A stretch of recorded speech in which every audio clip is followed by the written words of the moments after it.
Now dear students, we are in question number 7 of exercise 3.5. Okay, let us read the question. Find the remainder when factorial 1 plus factorial 2 plus factorial 3 plus dot dot dot plus factorial 50 is divided by 15. Okay, dear students, at first we have to know that what are the main things we have to know here before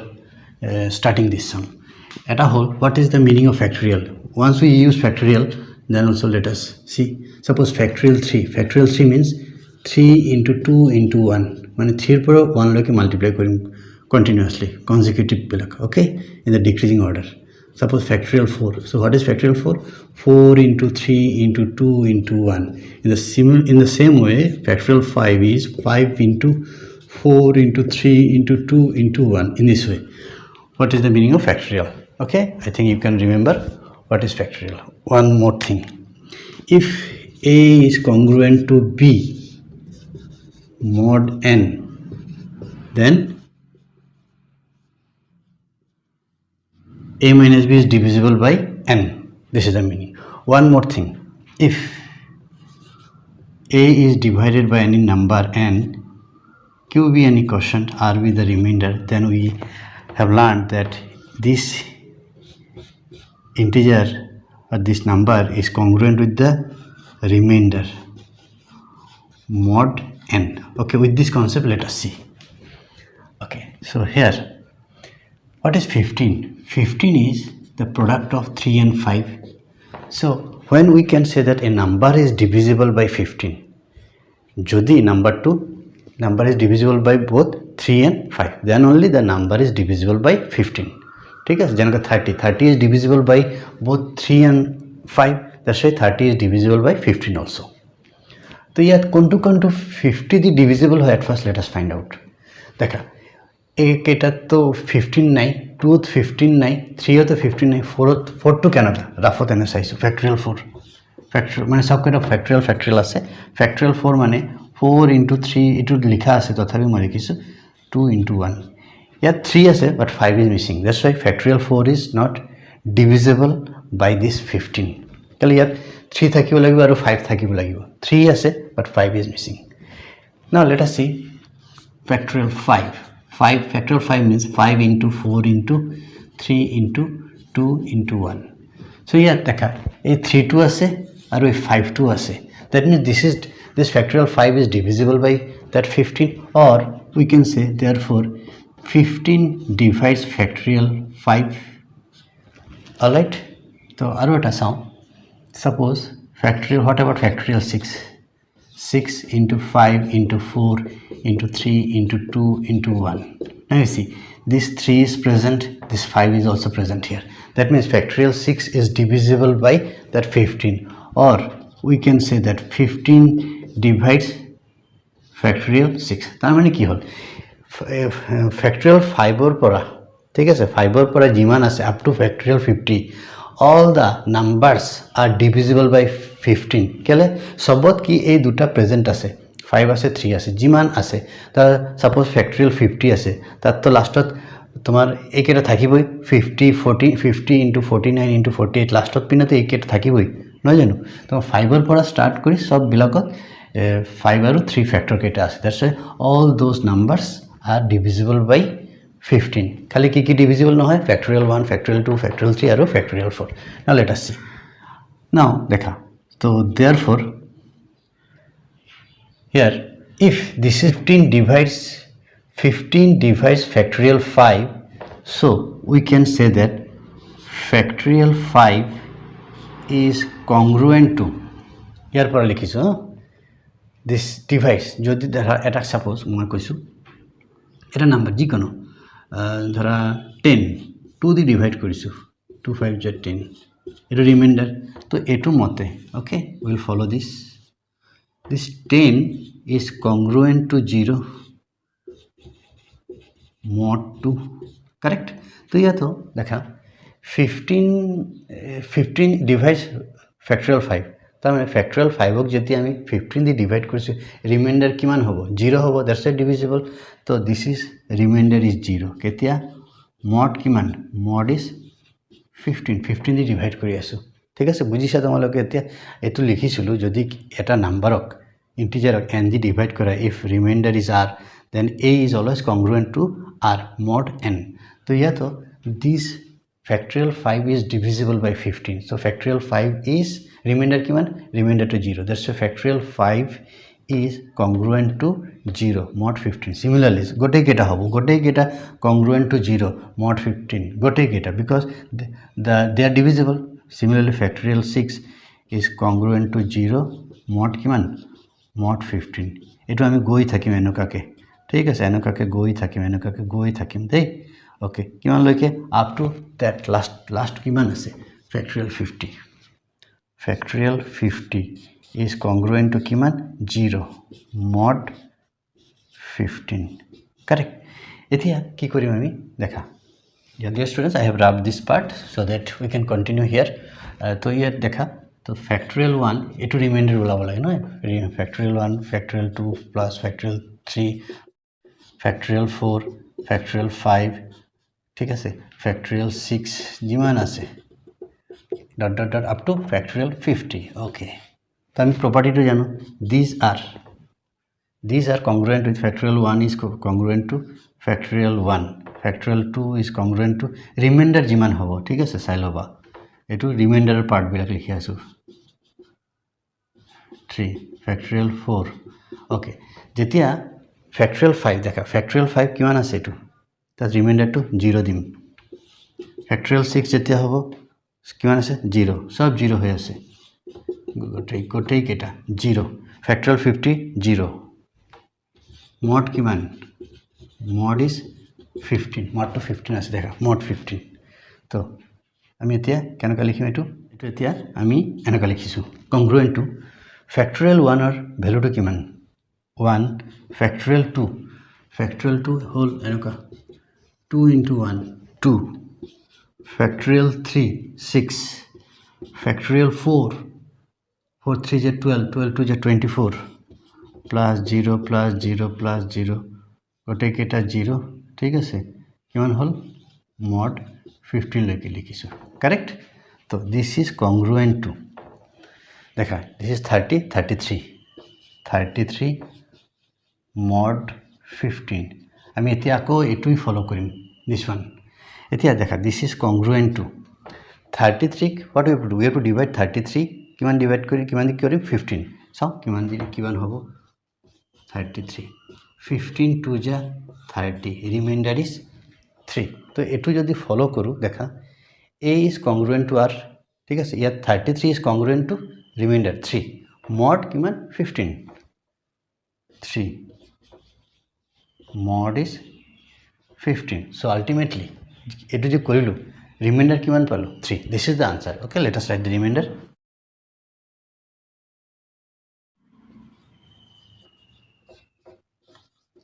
okay I hope all of you understood now my beloved students we are in question number 8 question is for any odd integer a show that a square is congruent to 1 mod 8 okay even in our general mathematics we got the format or the form of a odd number isn't it so let us consider that is we did in Euler's division lemma okay that part again we will do okay so what was the format to write all this you can remember let a b an integer and যেতিয়া odd to ধরা হয় b আমি generally 4 ধরু okay then we have a equal to কি আছিল bq plus r b কিমান ধৰিছো 4q plus r where r is equal to 0 1 2 কিমান লৈকে 3 লৈকে ঠিক আছে okay তো এতিয়া চাৰিটা কেস হ'ব again okay so case 1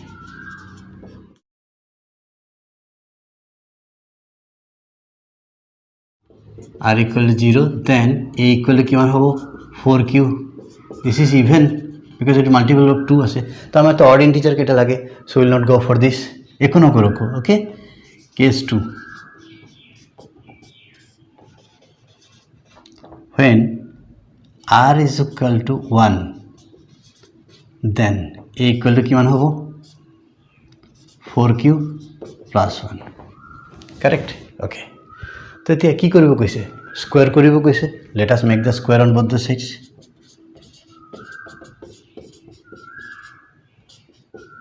whole square okay a plus b whole square formula কি আছে দেখা a square plus twice a b plus b square is it okay দেখা a plus b whole square a square plus twice a b plus b square অলপ simplify কৰি লওঁ a square this is 16q square 2 4 ja 8q plus 1 1 square 1 হ'ব ঠিক আছে okay দেখা তাৰ পিছত ইয়াত a square এই দুটাত কি কমন আছে আমি q টো কমন নলওঁ তুমি জানাই তোমালোকে তো 8 টো কমন লওঁ কিমান থাকিব 2 আৰু q স্কয়াৰ থাকিব এই 8 টো ললো কিমান থাকিব q থাকিব প্লাস 1 ঠিক আছে a square equal to 8 into কিবা এটা ইন্টিজার ঠিক আছে where k equal to কিমান লিখিছো 2q square plus q any integer okay এতিয়া দেখা আমি শিকিছিলো আকৌ ৰিপিট কৰিছো this is very important initially I said this is most important formula নহয় ইয়াত property বা theorem actually it is theorem হয় n the divide যদি কৰো q quotient হয় r remainder a is always congruent to r mod n কিন্তু ইয়াত এটা কথা আছে কথাটো কি হল এই বস্তুটো আমি ডিভিশন লেমাত কেনেকৈ পাইছো a equal to nq plus r nq plus r ঠিক আছে তাৰ মানে যদি আমি এই বস্তুটো ভালকে চাও a is congruent to the remainder মানে যেটো কোশ্চেন ইয়াতো কোশ্চেন আছে কোশ্চেনটো টার্মটো নহয় বেলেগ টার্মটো কিহৰ হয় অলৱেজ ৰিমাইন্ডাৰৰ হ'ব তো a is মানে ডাঙৰ নাম্বাৰটো ঠিক আছে a is congruent to the remainder যেটো অকলে টার্মটো থাকিব term without q without the quotient ঠিক আছে এই বস্তুটো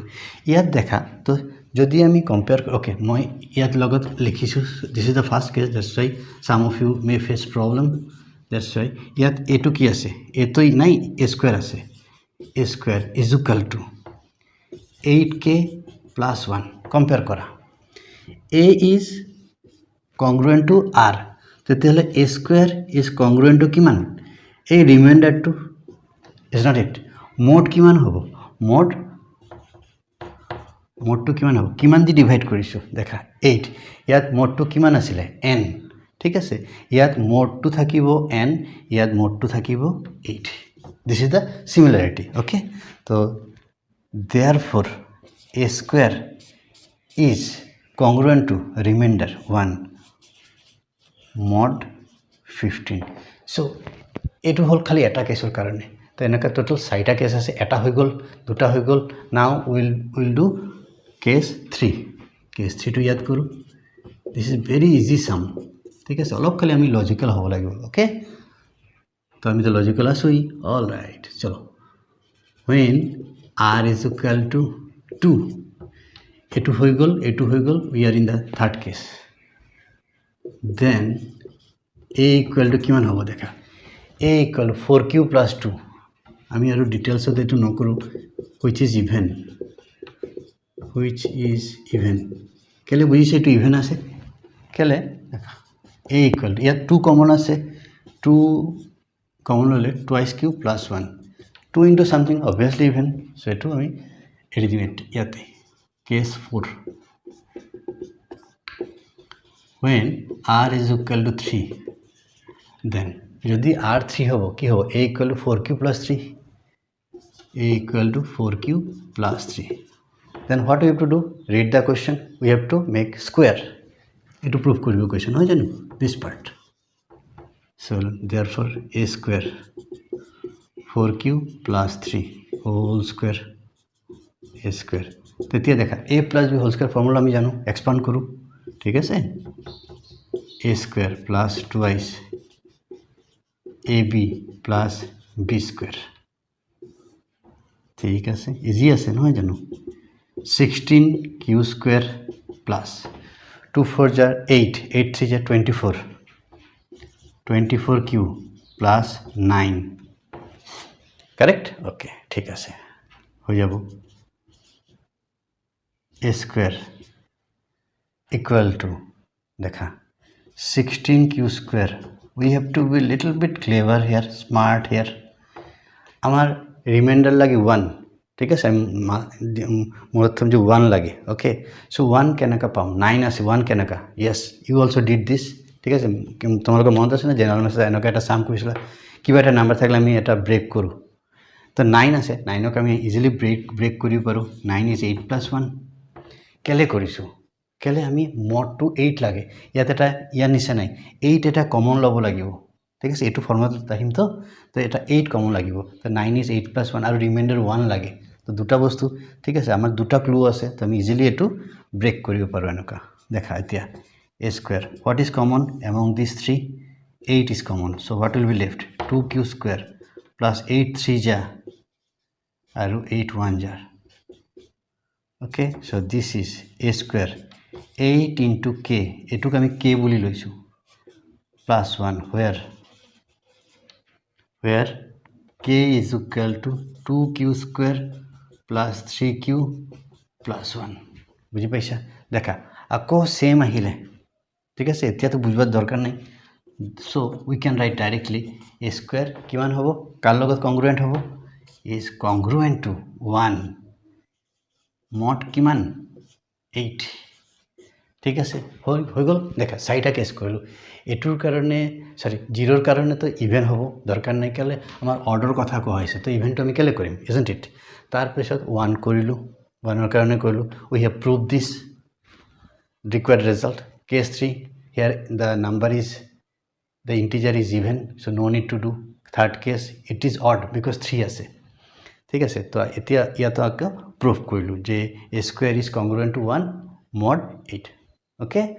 ঠিক আছে। তাৰপিছত আমি question number 9 কৰিম এতিয়া। Alright, dear students, we are in question number 9. Let us read the question. If the 1st January of 1880 was Monday, what was the day on 20 June of that year? That year means same year. So actually this question is quite easy.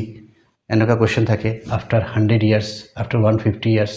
ঠিক আছে, after 200 years, ঠিক আছে, তেনেকুৱা যে ডেটটো কিমান হ'ব, okay. এনেকুৱা question পাবা যে এটা পাৰ্টিকুলাৰ সাপোজ এনে question এটা হ'ব পাৰে, ঠিক আছে, যে 1947 15 আগষ্ট কিমান ডে, ঠিক আছে, এনেকুৱা question ডাইৰেক্ট হ'ব পাৰে, ইমান এটোতে ইনফরমেশন দি দিছে। So here this is one application of our congruency of two numbers, ঠিক আছে। congruency দেখা কেনকা, suppose এই বস্তুটো if a we divide by n, q is the quotient, r is the remainder, then a is congruent to r mod n. We shall use this concept here, ঠিক আছে। তো here actually আৰু এটা বস্তু জানিব লাগে, suppose তাত তোমালোকে কনফিউজ হ'ব পাৰা। তো বস্তুটো হৈছে suppose আজি suppose Monday, তো কৈছে after 3 days, আজিৰ পাছত 3 days, তো মানডেটো ইনক্লুড কৰিব নহয়, টিউজডে ওয়েডনেসডে থাৰ্সডে, তেনেকৈ আমি 3 days কাউণ্ট কৰোঁ। তো ইয়াত 1st January to 1880 পৰা যেটো কৈছে 20 জুনলৈকে, তো আমি 1st January ইনক্লুড কৰিম নহয়, ঠিক আছে। How many days are there, so number of days কিমান হ'ব আমি কাউণ্ট কৰোঁ। January is 31 days, তো 1st January তো নল 30 days, ঠিক আছে। তাৰপাছত হ'ব ফেব্ৰুৱাৰী কিমান দিন, দেখা 1880, তোমাৰ লিপ ইয়াৰটো জানা, লিপ ইয়াৰ মানে যে ফেব্ৰুৱাৰী 29 days হ'ব। কিন্তু লিপ ইয়ার কেনেকৈ আমি ওলাও, if that particular year is divisible by 4, then in that year that is leap year, okay. তার মানে ফেব্ৰুৱাৰী 29 days আছে। So here let us find whether it is leap year or not. How can we find? Let us divide by 4. 1880, 4 4 ja 16, 2 8 4 7 ja 28 0, correct? That means it is remainder 0 হলে তার মানে divisible হয়, okay, তার মানে এটো leap year। তার পিছত ফেব্রুয়ারি 29 days, জানুয়ারি এটো হৈ গল জানুয়ারি ফেব্রুয়ারি, মার্চত 31, okay, মার্চ এপ্রিল 30, মে জানুয়ারি, এটা জানাই জানুয়ারি ফেব্রুয়ারি মার্চ এপ্রিল মে, তাৰপিছত জুন কিমান 20, so total number of days কিমান হৈ গল, টোটাল নাম্বার অফ ডেজ ইয়াত কিমান আছে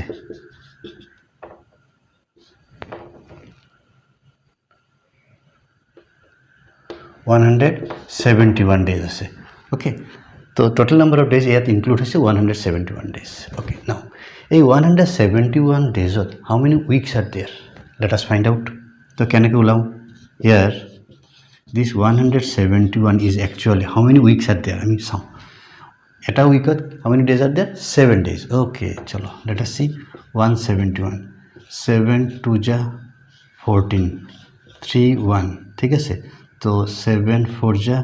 28 how many days are left 3 days তার মানে this 171 is 24 into 7 24 into 7 plus 3 তো এইটো ইয়াৰ নিচিনা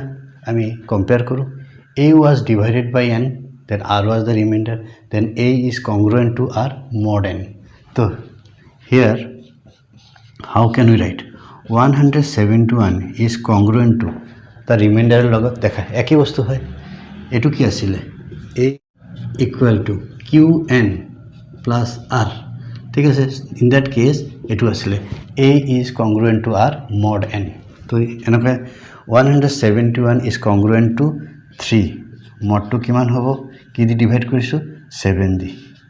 তাৰ মানে ৰিমাইন্ডাৰ টু ইয়াত 3 আছে তাৰ মানে 24 weeks plus extra 3 days that is the required day okay তো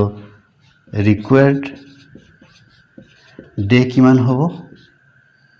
required day to কিমান হ'ব ধৰা মানডে তো আছে টোটাল 24 টা উইকস হল 24 weeks মানে এটা মানডে আৰু এটা মানডে তো মানডে তো আছেই মানডে তো আছে plus extra 3 days this is the reminder 3 days তো তে মানডে লগত আৰু 3 days এড কৰিবা কি হ'ব মানডে হৈ গল টিউজডে ওয়েডনেসডে থাৰ্সডে এই 3 days আমি এক্সট্ৰা এড কৰিলো নহয় জানো মানডে আছিল আৰু 3 days এক্সট্ৰা এড কৰিলো তো ৰিকোয়াৰ্ড ডে ইজ থাৰ্সডে ঠিক আছে এনেকৈ আমি ইজিলি সলভ কৰিব পাৰো ওকে তাৰ পিছত আমি কোশ্চেন নম্বৰ 10 টু কৰিম অলৰাইট নাও dear students we have taken question number 10 let us read the question it is just similar to question number 9 if the 1st January of 1936 was Wednesday what was the day on 31st December of the same year so here they have taken the whole year okay 1st January to 31st that means whole year so how many days are there at first let us find whether it is leap year or not let us find that 1936 let us divide by 4 to find whether it is leap year or not 4 4 ja 16 3 3 4 8 ja 32 1 6 4 4 ja 60 remainder is 0 that means leap year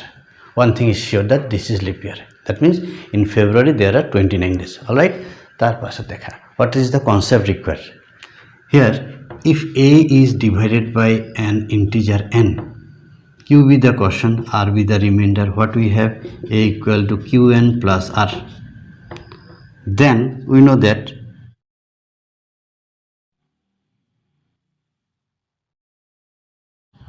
we know this concept a is always congruent to the remainder mod n correct so here also we shall apply the same property ঠিক আছে তো extra days remainder to মুলাম okay so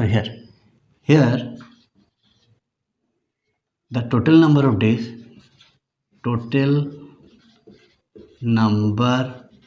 of days is equal to dekha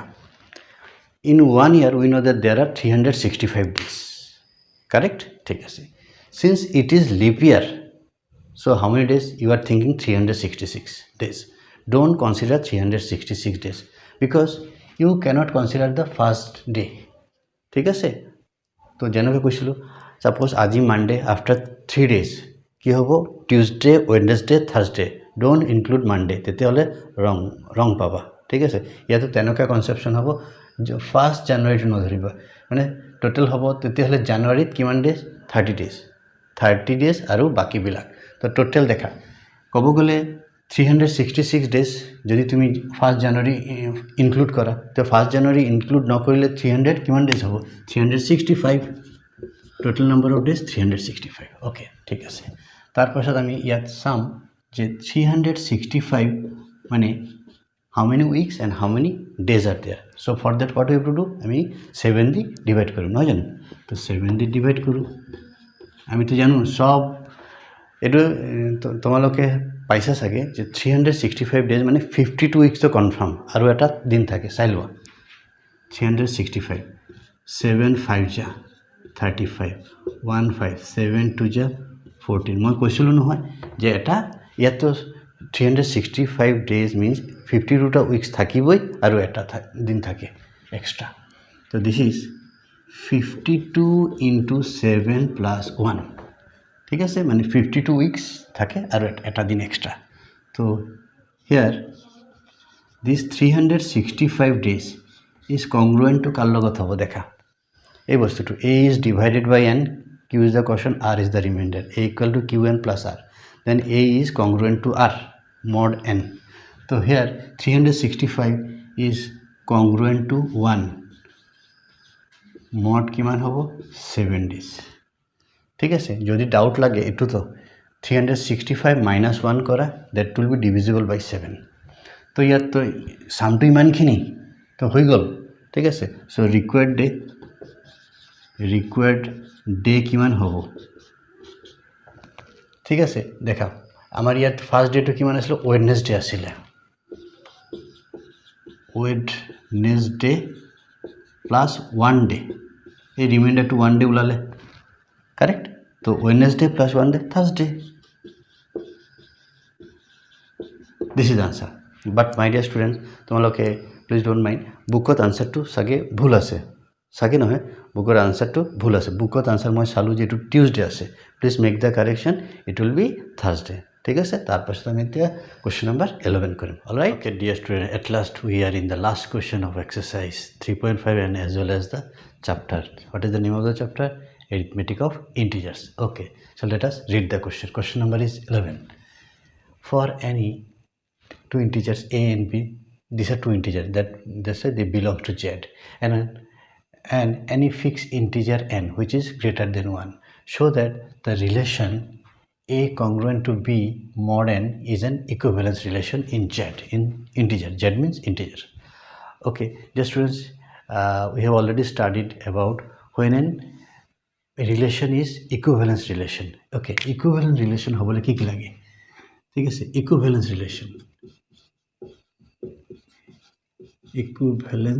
relation we know it isn't it a relation is equivalence relation if it is three things what it is we say RST a relation is equivalence relation if the relation is RST. RS means reflexive. Then the relation must be symmetric and relation must be transitive. If a particular relation is reflexive relation, symmetric relation as well as transitive relation, then that relation is an equivalence relation. তো আমি আকৌ এবাৰ চাই লওঁ reflexive মানে কি আছিল এটা অর্ডার পেয়ার এনেকা এ মানে এ দুটা তোমালোকে অলরেডি পড়ি আছা এটু দুটাই যদি সেম ঠিক আছে আমি অর্ডার পেয়ার সেম হ'ব লাগিব ঠিক আছে A B 1 1 2 2 3 3 4 4 if they belong to R then that relation is reflexive relation ঠিক আছে এটু আমি ডায়াগোনাল এলিমেন্ট বুলি কওঁ সিমেট্রিক কি হয় যদি if এ বি এটা রিলেশনত থাকে তেতিয়া হলে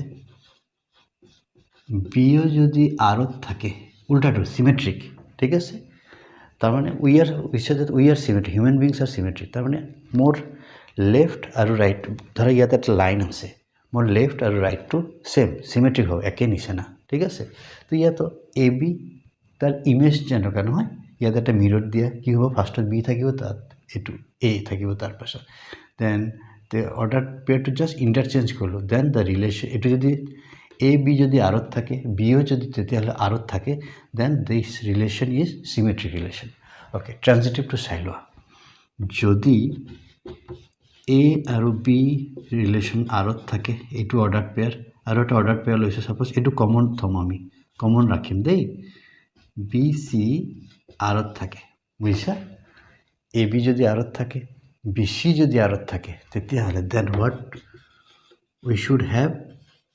এই ফাৰ্ষ্টৰটো আৰু ইয়াত লাষ্টৰটো A C should belong to R then that relation is transitive আকৌ কৈছোঁ এই তিনিটা যদি এটা ৰিলেশ্যন হয় তিনিটা ৰিফ্লেক্সিভ চিমেট্ৰিক আৰু transitive then that relation is equivalence relation তো আমি চাওঁ ইয়াত কৰিব পাৰোঁ না ফাৰ্ষ্টত চাওঁ আৰ তাৰপিছত এছ তাৰপিছত টি অলৰাইট ঠিক আছে চাওঁ অ'কে তো হিয়াৰ we have দেখা already we have got this property that okay এটা কিবা integer আছে এটা integer আছে a is always congruent with a mod n isn't it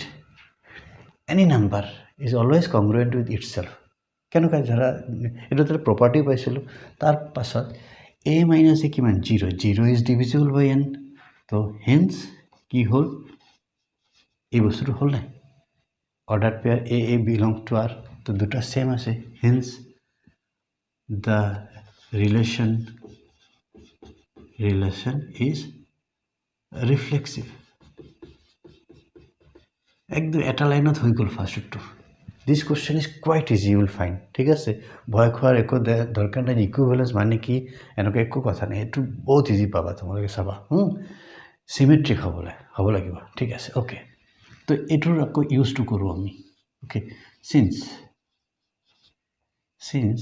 a congruent to b mod n correct okay তো ইয়াৰ পৰা আমি কি পাম what is the property is that যদি আমি এটুক সাবট্ৰেক্ট কৰোঁ a minus b is always divisible by n suppose এটু k বুলি লৈছোঁ where k is an integer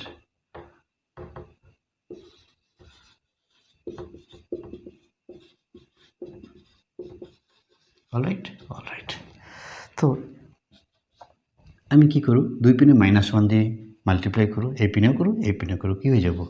b minus a n divided by n is equal to minus k ঠিক আছে interchange হ'ব মাইনাস এটো মাইনাস a প্লাস b হৈ গ'ল what we have done we have multiplied both the side by -1 তো কি হৈ গ'ল দেখা এটো ইয়াৰ নিচিনা হৈ গ'ল ঠিক আছে দেখা এই যদি কংগ্ৰুয়েন্ট থাকে b ৰ লগত তেতিয়াহলে their difference is divisible by n তেতিয়া এতিয়া এটোৰ পৰা এনেকৈ লিখিব পাৰো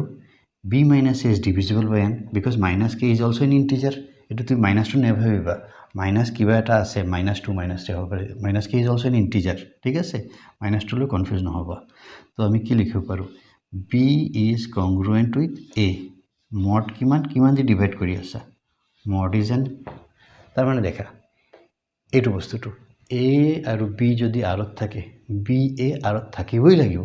then only the relation is symmetric এতিয়া a is congruent to b ইয়াত কি প্রুফ কৰিলো b is also congruent to a তাৰ মানে therefore the relation is symmetric ঠিক আছে দেখা এটো হৈ গল নাম্বার 1 হৈ গল নাম্বার 2 হৈ গল what is left third one কাৰণে কি কৰিব লাগে ট্ৰানজিটিভ তো ট্ৰানজিটিভ কৰিম অলপ আমাৰ জায়গা লাগিব so we want to wrap it okay dear students now only one thing is left we have to show that this relation is transitive আমি দুটা তো কইলো transitive টো একদম ইজি হবে don't worry তো transitive হলে আমাৰ খালি কি মনত থব লাগিব সাবা তোমালোকে যে a b যদি আৰত থাকে এই অৰ্ডাৰ পেয়াৰ টো যদি অৰ্ডাৰ আৰত থাকে আৰু b c যদি আৰত থাকে এটা বস্তু খালি মনত থবা যে this must be common ঠিক আছে তেতে হলেই হ'ব তেতে হলে a আৰু c should belong to r then this relation is a transitive relation all right so let us follow this okay so here a congruent to b it will use loisu and aro eta majot aro eta sabo lagibo noy b c to sabo lage to ei bostu to common thom ami common rakhim b is congruent to aro eta kiba integer dhara c mod n kare duta mod to c to property কি পাইছিলো a minus b divided by n কিবা এটা হ'ব integer এটা লওয়া suppose l correct l এটা integer লইছে ইয়াত b minus c divided by this n L use কৰিছোঁ M use কৰিছোঁ okay M okay where L and M are integers you can write here okay I do not have space তো বস্তুটো কি হৈ গ'ল দেখা A minus B কিমান হৈ গ'ল L N B minus C কিমান হৈ গ'ল M N correct okay ইমান খিনিতো আমি ইয়াৰ পৰা proceed কৰিব পাৰিছোঁ তাৰপিছত আকৌ পাৰা নাই তা এতে কিন্তু প্ৰুফটো কি কৰিব লাগে proof we have to prove that AC also belong to R তেতিয়া A আৰু C ল'ব লাগিব ইয়াত তাৰ মানে কথাটো কি হ'ল যে ইয়াত এনেকুৱা হ'ব লাগিব তাৰ মানে দেখা proof কি কৰিম আমি A should be congruent with C mod N our aim is to prove this A should be congruent with C mod N তাৰ মানে actually proof এটো কৰিব পাৰো নহয়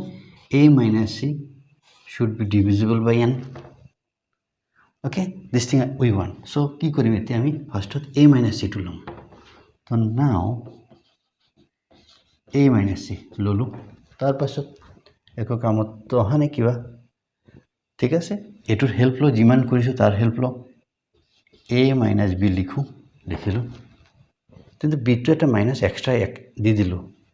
কি কৰিলো এই যে মাইনাস B প্লাস B হৈ গল দে উইল ক্যান্সেল ইয়াৰ লগত মিলিছে তাৰ পিছত দেখা এটো লিখিলো A আছে এটা মাইনাস এক্সট্রা B দিছো প্লাস B দিছো so that they nullify each other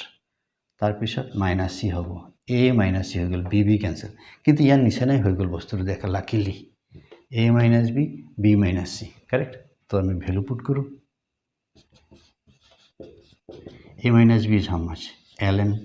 B minus C কিমান mn given out লিখি দিবা since this equal to this okay A minus C okay n is common L plus M তো বস্তুটো কি হৈ গল A minus C divided by n L plus M A minus C by n ঠিক আছে এটো এটা k বুলি integer ধরা where k is equal to L plus m তোমালোকে যদি কনফিউশন লাগে L plus m এটা ইন্টিজার তো এই কারণে their sum is an integer তো এটো কি প্রুফ কইলো তার মানে ইয়ার পর গমি পাইছে এতে কি করিব লাগে তার মানে এটো হৈ গল A is congruent to C তার মানে A minus C is divisible by n এটো প্রুফ হইছে তো A minus C is divisible by n তার মানে A ইয়াত থাকিব C ইয়াত থাকিব মডটো কিমান তার মানে কিমান দি ডিভাইড হইছে তো হেন্স আর না ইয়াত আর না হবো ইয়াত হবো কে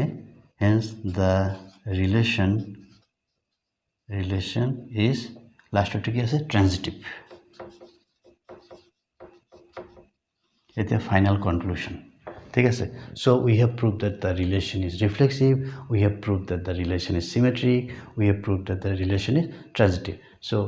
total মিলি কি হবে the relation is equivalent এটো কোয়েশ্চন হয় okay to show that the relation is equivalence relation so the relation is an equivalence relation in Z okay I hope all of you have enjoyed the class thank you students